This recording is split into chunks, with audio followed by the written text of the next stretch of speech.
Sup, David here. Today I want to talk to you about social conditioning and how this can become like a big game of telephone.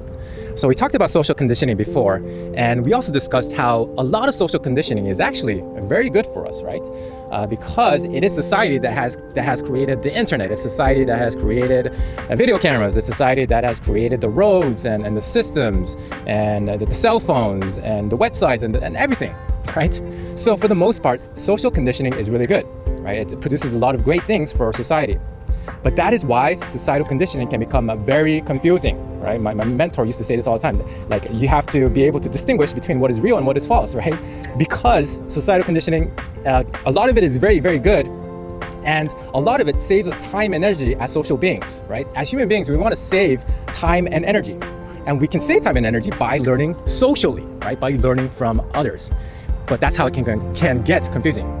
Because even though social conditioning or a lot of things that we have produced in society can be good, some things can be bad, okay? Some things can be, I would say, inefficient at that, or outdated and obsolete. So I'll give you examples of this. So maybe you've had a time where you're working at a company or in an organization, and they had certain rules and procedures in place. And you ask yourself, wait, why is this rule here? Like, why is this rule here? It makes no sense. But then people have been conditioned to these rules and procedures for so long, they have been ingrained into the system that they say, that this is their excuse, that they say, oh, these are the rules and policies. We have to follow the rules and policies. You know, these are company policies. You have to follow them. Without even questioning the policies, right? Without even asking, wait, why is this here? And is it still relevant to today's company, today's world? So that is the question. You always want to be asking yourself why and questioning things, right? And that's why societal conditioning can become like this big game of telephone. Let's say that company policy that you had, maybe it did make sense. And maybe it did make sense in the past, like a long time ago. But they forgot why it made sense, right? And then that same policy, that same rule has been passed down from generation to generation to generation.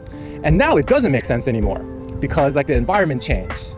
Or maybe that rule was in place just for a specific condition, right? Just because of a specific circumstance. Maybe that's why the rule was there.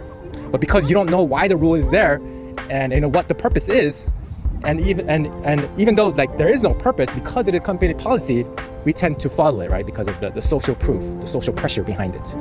So in that way, it becomes like the game of telephone. And you probably heard of the game of telephone. And in some countries, it's known as Chinese whispers, right?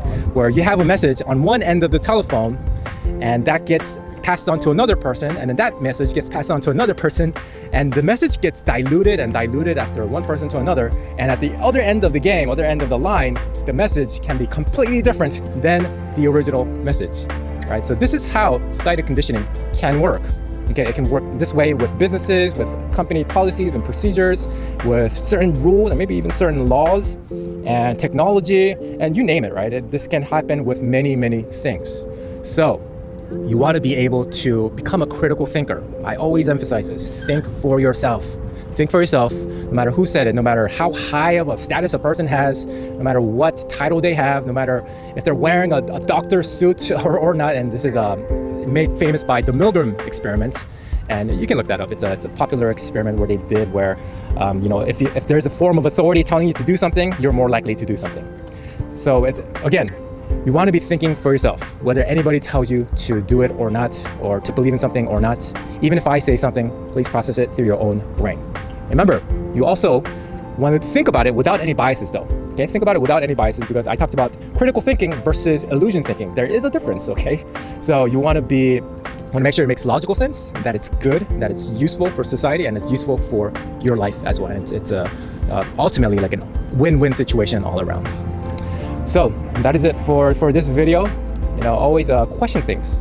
I'll question why certain things are in place. Maybe there needs to be a change. Maybe some of these company policies, they need to be adapted. Maybe we need to adapt to technology a little bit, because we should always be adapting as human beings. We should always be changing. We should always be evolving. That's why we should always constantly be learning as well.